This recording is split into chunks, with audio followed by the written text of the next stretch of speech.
Hello friends, नमस्कार। मैं धर्मेंद्र सिंह आपका डीकेएस स्टडी ग्रुप में स्वागत करता हूं। जैसा कि मैंने पहले बताया था कि मैं आज से सीआरपीसी पर लेक्चर शुरू करूंगा, जिसमें मैं नोट्स भी बनवाते चलूंगा। मुझे उम्मीद है कि आपको जो मैं नोट्स बनवाऊंगा वो प्री और मेंस दोनों में काम आएगा। तो शुरू करते हैं। अगर मेरे वीडियो को आप में कुछ भी कमी लगती है तो उसे आप मेरे कमेंट बॉक्स में जाके या मुझे पर्सनली व्हाट्सअप करके ज़रूर बताइएगा। ठीक। आज का हमने सब्जेक्ट लिया है सीआरपीसी। सीआरपीसी 1973। ठीक। सीआरपीसी में टोटल 37 चैप्टर हैं। कितने? 37 चैप्टर हैं और सेक्शन है 484। तो हम आज जो है चैप्टर 1 के बात करेंगे, अध्याय 1, जो कि प्रारंभिक होती है तथा अध्याय सीआरपीसी के अध्याय 1 में धारा 1 से लेकर 5 तक की धाराएं हैं। ठीक। अब धारा 1 से लेकर 5 तक की धाराएं हैं, हम इसी पे बात करेंगे। लेकिन उससे पहले हम ये बताना चाहेंगे कि सीआरपीसी है क्या। ये प्रोसेसर लॉ है या सब्सटेंटिव लॉ है। तो लॉ हमारे दो प्रकार के होते हैं। लॉ हमारे दो प्रकार के होते हैं। एक होता है प्रोसीडिंग लॉ,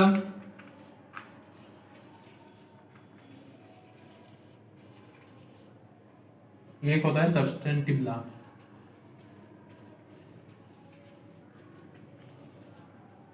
इस समय वर्तमान में जो है हमारे प्रोसीडिंग लॉ में आते हैं कौन कौन से? CrPC, CPC, evidence, CrPC, CPC, evidence और लिमिटेशन एक्ट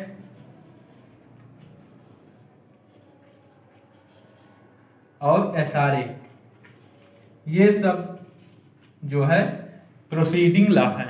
और सब्सटेंटिव लॉ में आते हैं हमारे आईपीसी, कॉन्ट्रैक्ट,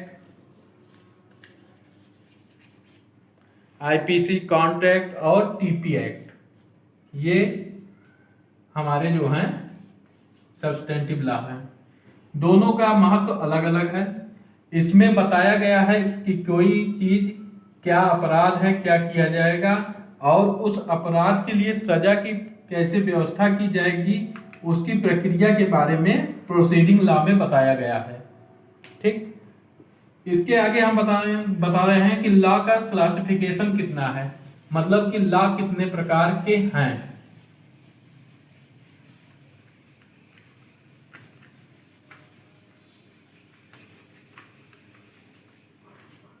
लॉ कितने प्रकार के हैं।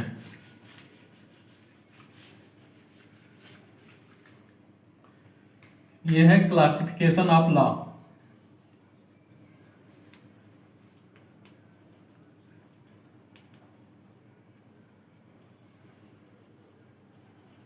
तो क्लासिफिकेशन लॉ 3 प्रकार के हैं। एक जनरल लॉ, जनरल लॉ हमें लग रहा है कि स्पष्ट आप लोगों को दिख रहा होगा। दूसरा है स्पेशल लॉ,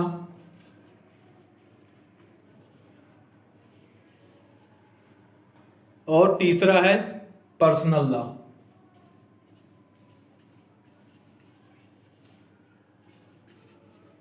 अब इसमें बात करते हैं जनरल लॉ क्या है।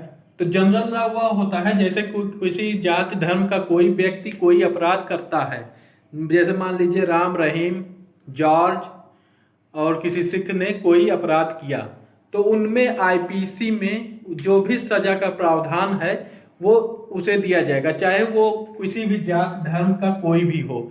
ये नहीं है कि मुस्लिम है तो उसे कम दिया जाएगा, या हिंदू है उसे कम दिया जाएगा, या कोई जात है ठाकुर है ब्राह्मण है। तो एक जनरल लॉ है कि अगर किसी ने चोरी की तो उसके ऊपर 379 ही लगेगा, वो उसके अलावा कुछ भी नहीं लगेगा। ठीक। मतलब कि 379 अगर लग रहा है, चाहे वो हिंदू है मुस्लिम है, वो उसी को लगेगा। अब बात करते हैं स्पेशल लॉ। तो स्पेशल लॉ में आता है जैसे कि कोई विशेष राज्य का कोई अपना जो है, किसी भी राज्य का अपना एक्ट हो या कुछ भी हो, तो जैसे इसमें आता है स्पेशल लॉ में, जैसे एनडीपीएस, ये एक स्पेशल लॉ है, इसके अनुसार विचारण जो है एक अलग कोर्ट में होता है। और जैसे डीबी एक्ट, डीबी एक्ट भी पर्सनल एक स्पेशल लॉ है। इसके अलावा है एससी एसटी एक्ट, ये सब पर्सनल लॉ है। ठीक, इसके बाद हम नहीं, स्पेशल लॉ है। अब इसके बाद हम बात करते हैं पर्सनल लॉ की। पर्सनल लॉ जैसे किसी जात विशेष धर्म का जो वो पर्सनल हो, या किसी स्टेट का अपना पर्सनल जो एक्ट होता है उसे पर्सनल लॉ कहते हैं। जैसे कि मान लीजिए हिंदू लॉ, हिंदू लॉ हमारा पर्सनल लॉ है, ये हिंदुओं के लिए है, ये मुस्लिमों पे लागू नहीं होगा। इसी प्रकार है मुस्लिम लॉ,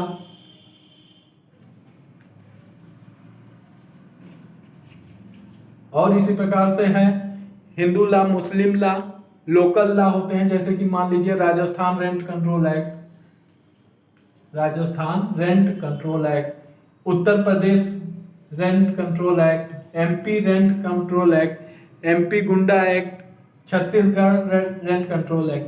कहने का मतलब यह है जो किसी स्टेट का अपना पर्सनल हो, या किसी जात धर्म के लिए कोई पर्सनल लॉ बनाया जाता है कि जिसमें उसी जात धर्म के लोगों का ऊपर वो लागू होता है, तो उसे पर्सनल लॉ कहते हैं।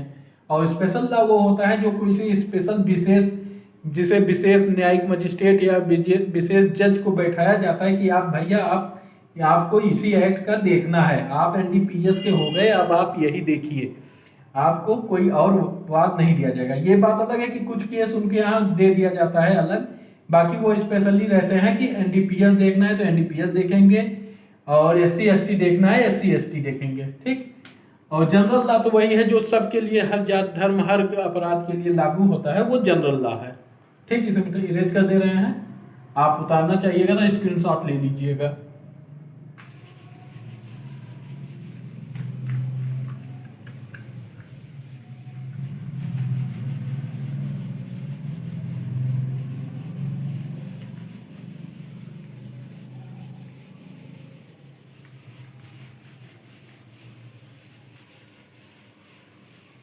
आई होप कि शायद ज़्यादा गंदा हो जा रहा है, तो इसे गीले कपड़े से ही छुटाना पड़ेगा।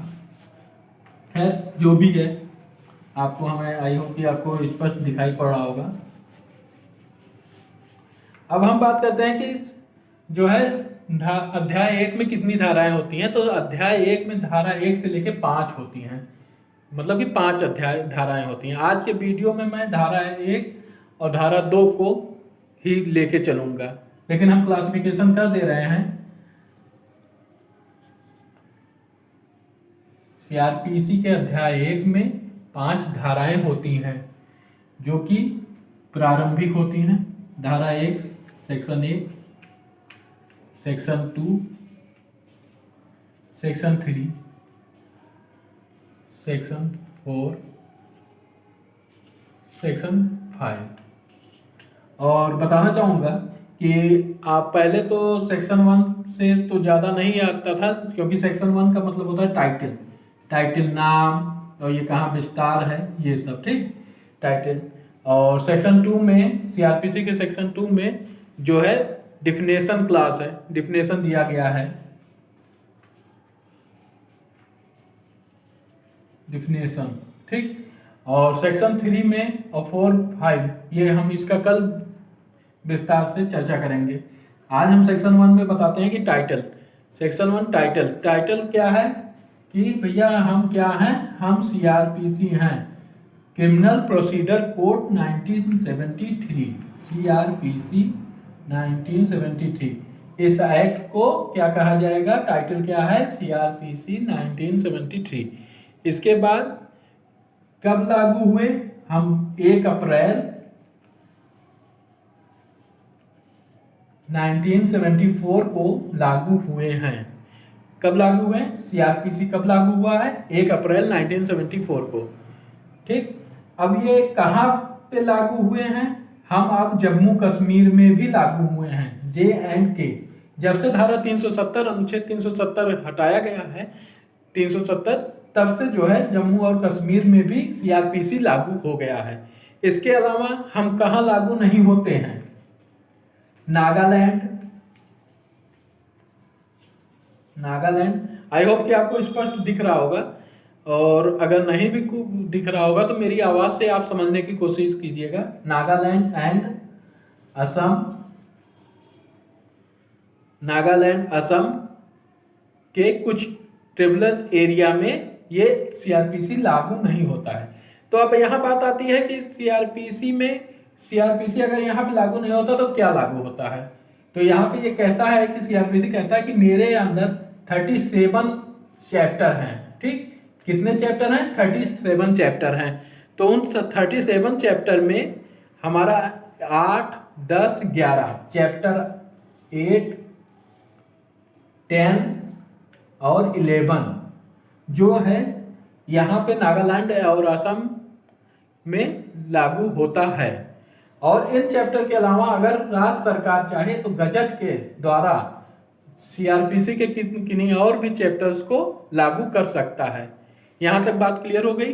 ठीक, हमारा क्या टाइटल है सीआरपीसी का? सीआरपीसी हमें दंड प्रक्रिया संहिता 1973 कहा जाएगा। ये एक्ट कहता है कि इस एक्ट की धारा 1 कहती है कि इस एक्ट को दंड प्रक्रिया संहिता 1973 कहा जाएगा। और ये कब लागू हुआ? तो ये धारा कहती है कि ये एक्ट 1 अप्रैल 1974 को लागू हुआ है। ठीक, ये अब जम्मू और कश्मीर में भी लागू हो चुका है। और इसके बाद ये नागालैंड और असम में लागू नहीं होता है। नागालैंड और असम में ये 8 चैप्टर 8, 10 और 11 लागू होता है।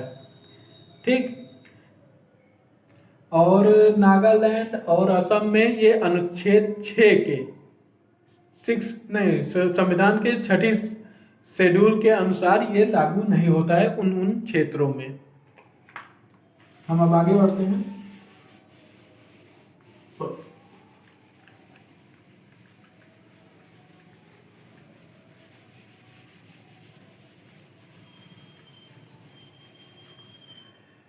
अब बात करते हैं सेक्शन 2 डिफिनेशन क्लॉज, मतलब कि परिभाषाएं।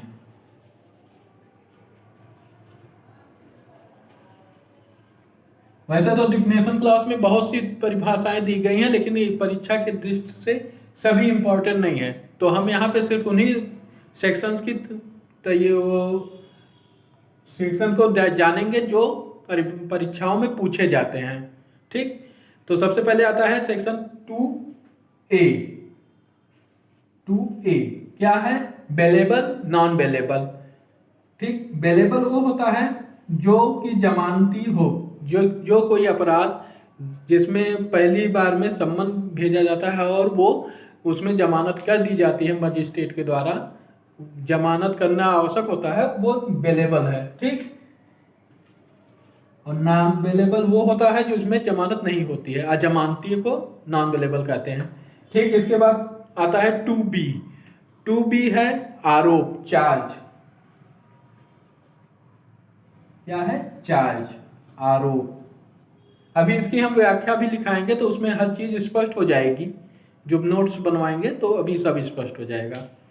आरोप, जैसे आरोप को वो कहा जाता है कि जैसे मान लीजिए कोई है, मेरे ऊपर चोरी का चार्ज लगता है। ठीक, तो मैं या कोई है बंदा है ए ने कोई चीज चुराई, ये मारकर उसने चोरी किया, उसे न्यायालय में पेश किया गया, उसने जमानत कराई, उसको सम्मन हुआ चोरी पे, वो आया, उसने जमानत कराई, जमानत होने के बाद उसके ऊपर चार्ज बना कि भाई तुमने चोरी की है, तो वो वहाँ पे इनकार करेगा या स्वीकार करेगा। स्वीकार कर लेता है तो दोष सिद्ध कर दी जाएगी, और इनकार करता है तो उसके ऊपर ट्रायल चलेगा। इसी को चार्ज कहते हैं। अब हम बात करते हैं कि 2C का संज्ञेय अपराध के बारे में। 2C जो है क्या है? संज्ञेय अपराध। संज्ञेय अपराध वह होता है जिसमें पुलिस अधिकारी जो है किसी भी अपराधी को बिना मजिस्ट्रेट से वारंट प्राप्त किए जो है गिरफ्तार कर सकते हैं, उसे संज्ञेय अपराध कहते हैं। ठीक, उसके बाद आता है 2D परिवाद। समझिएगा, उसके बाद इंपॉर्टेंट क्लास है 2D। 2D क्या है? परिवाद। परिवाद क्या हो सकता है? परिवाद दो प्रकार से हो सकता है, लिखित भी हो सकता है, मौखिक भी हो सकता है। क्या हो सकता है? लिखित परिवाद और मौखिक परिवाद। परिवाद के एक शर्त है कि परिवाद हमेशा मजिस्ट्रेट के सामने किया जाता है, क्योंकि परिवाद ये माना जाता है कि परिवादी को जब न्याय नहीं मिलता है पुलिस स्टेशन से तो वो न्यायालय में मजिस्ट्रेट के सामने आता है। वो चाहे मजिस्ट्रेट से लिखित परिवाद कर सकता है और मौखिक परिवाद कर सकता है। अगर यही कंप्लेंट जो है पुलिस अधिकारी के पास दिया जाएगा तो वो प्रथम सूचना रिपोर्ट हो जाएगी। इसलिए परिवाद हमेशा मजिस्ट्रेट के सामने होता है। ये याद रखिएगा कि परिवाद कहाँ किया जाता है? परिवाद मजिस्ट्रेट के सामने किया जाता है। और ये भी पूछा जाता है कि क्या परिवाद लिखित या मौखिक, लिखित हो सकता है या मौखिक? तो परिवाद जो है लिखित और मौखिक दोनों प्रकार से हो सकता है। अगला है 2D के बाद 2G, जांच। अब देखिए भैया, बेल हो गई, आरोप बन गया, और अपराध क्या है, संज्ञेय है कि असंज्ञेय, ये क्लियर हो गया, और परिवाद हो गया, मौखिक है ये। अब इसके बाद जांच है, इंक्वायरी। तो इसका सेक्शन 2 का 2G जो है जांच से संबंधित है। ठीक, इसके बाद आता है, जांच के बाद आता है 2H, इन्वेस्टिगेशन। ठीक, 2H क्या है? इन्वेस्टिगेशन।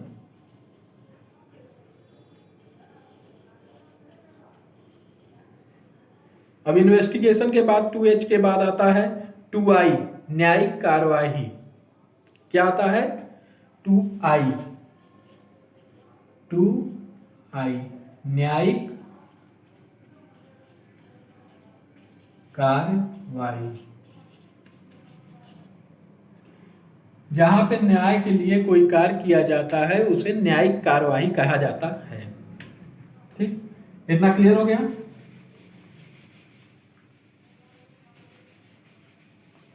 जो चीज आपको समझ में नहीं आती है, हमारे पेड मेंबर जो है मुझे व्हाट्सएप करके पूछ सकते हैं कोई भी चीज। और कभी भी आप व्हाट्सएप कीजिएगा तो आप ये ना सोचिएगा कि सर जो है तुरंत ही रिप्लाई देंगे। हो सकता है मैं 1 घंटे बाद, 2 घंटे बाद या 24 घंटे बाद भी रिप्लाई दूं, बट आपके क्वेश्चन का, वीडियो से रिलेटेड कोई भी क्वेश्चन होगा उसका रिप्लाई जरूर किया जाएगा, ये आप विश्वास रखिएगा। ठीक, 2I के बाद आता है 2L। क्या आता है? 2L, असंज्ञेय अपराध।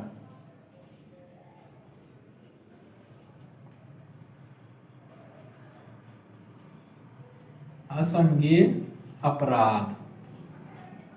असंज्ञेय अपराध वो होता है जिसमें पुलिस अधिकारी बिना मजिस्ट्रेट के अनुमति के या वारंट के किसी व्यक्ति को, अपराधी को गिरफ्तार नहीं कर सकता है। इसे असंज्ञेय अपराध कहते हैं।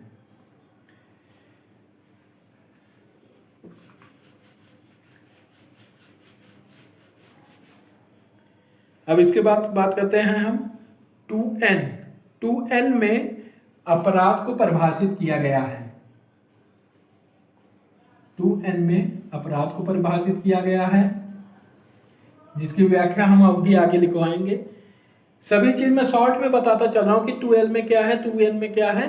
अभी उसका मैं विस्तृत परिभाषाएं भी लिखवाऊंगा। मैंने बताया हुआ है कि वीडियो में कि ग्रुप पे मैंने की जो है, मैं वीडियो के समझाने के साथ साथ कोशिश करूंगा कि वीडियो का नोट्स भी बनवाते चलूं। ठीक, इसके बाद आता है 2O। 2O है थाने का भार साधक अधिकारी।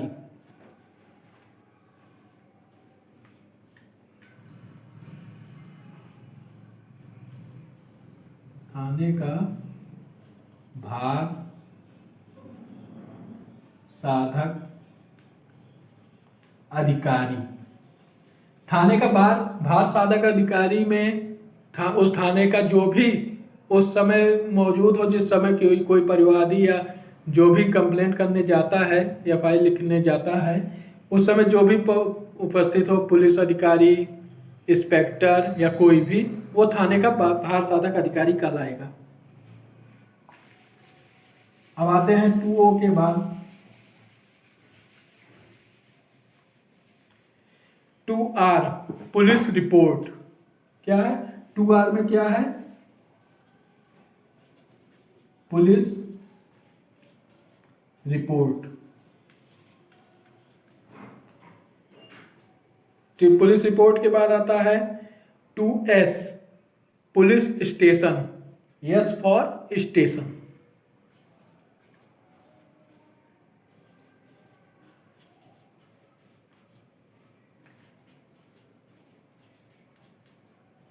टू एस के बाद आता है जो है 2U।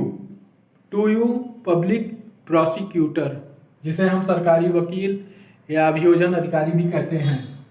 2U public prosecutor. ठीक, इसके बाद आता है 2W और 2X।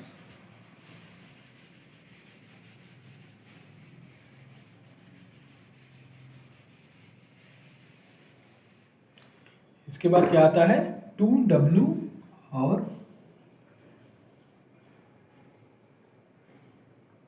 2X।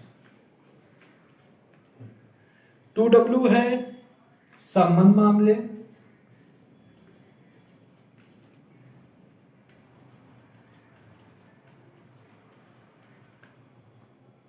2X है वारंट मामले।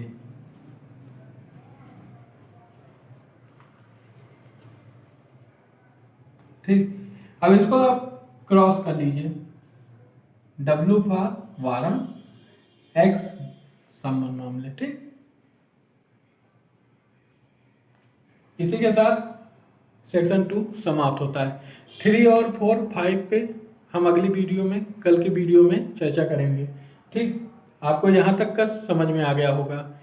पहला सेक्शन टाइटल है। टाइटल क्या कहता है कि जो है हमें सिविल प्रोसीजर दंड प्रक्रिया संहिता 1973 कहा जाएगा। मैं 1 अप्रैल 1974 से लागू हुआ हूँ। मैं अब जम्मू कश्मीर में भी लागू हूँ।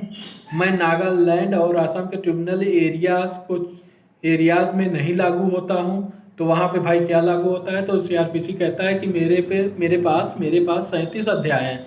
वहाँ पे जो है अध्याय 8, 10, 11 को आप लागू कीजिए। इसके अलावा अगर आपको कुछ और लागू करना है तो वहाँ के राज्य सरकार या केंद्र सरकार द्वारा समय समय पर गजट निकाल के सीआरपीसी के और भी अध्याय को वहाँ पे लागू किया जा सकता है। इसके बाद आ जाता है सेक्शन 2। सेक्शन 2 का ए है बेलेबल, नॉन बेलेबल। 2B है आरोप यानी कि चार्ज। 2C है संज्ञेय अपराध। 2D है परिवाद। परिवाद लिखित भी हो सकता है और मौखिक भी हो सकता है, और परिवार को हमेशा मजिस्ट्रेट के सामने किया जाता है। 2G में है जांच, इंक्वायरी। 2H में है इन्वेस्टिगेशन। 2I में है न्यायिक कार्रवाई। 2L में है नॉन कॉजेबल, असंज्ञेय अपराध। 2N में है अपराध। 2O में है थाने का भार साधक अधिकारी। 2R में है पुलिस रिपोर्ट। 2S में है पुलिस स्टेशन। और 2U पब्लिक प्रोसिक्यूटर, जिसे हम सरकारी वकील या अभियोजन अधिकारी भी कहते हैं। और 2W होता है संबंध मामले। 2X है वारंट केस। ठीक, आपको लगभग सीआरपीसी का सेक्शन 1 और सेक्शन 2 पूरा क्लियर हो गया। ठीक, अगर आपको कुछ भी दिक्कत होती है आप मुझे व्हाट्सअप कर सकते हैं। अब आप नोट्स बनाने की तैयारी कीजिए। देखिए, नोट्स बनाने के लिए आप इस तरह की कोई भी बाइंडिंग वाला या कोई भी आप ले लीजिए। ठीक, कॉपी। उसमें आप एक तरफ अगर रखिए तो ये जो हम लिखाते हैं, जो रफ बता रहे हैं, समझा रहे हैं, एक पेज पे वो करिए, दूसरी तरफ नोट्स बनाइए। ठीक, अब आगे हम नोट्स बनाना शुरू करेंगे। आप हेडिंग डालिएगा दंड प्रक्रिया संहिता। देखिए, ये क्लासरूम की तरह हम लिखा रहे हैं, जैसे इमला बोल के बच्चों को लिखाया जाता है, सेम उसी तरह मैं भी लिखा रहा हूँ। ठीक, समझाने को तो मैंने समझा दिया कि सीआरपीसी क्या है और कैसे है। हो सकता है मेरे से कोई कमी हो, क्योंकि अभी मैं कोई इतना परिपक्व नहीं हूँ, हम भी आप ही के जैसे हैं। तो जो कमी हो उसको लिए हमें क्षमा कीजिएगा। आगे नोट्स बनाइए। सन 1882 से पहले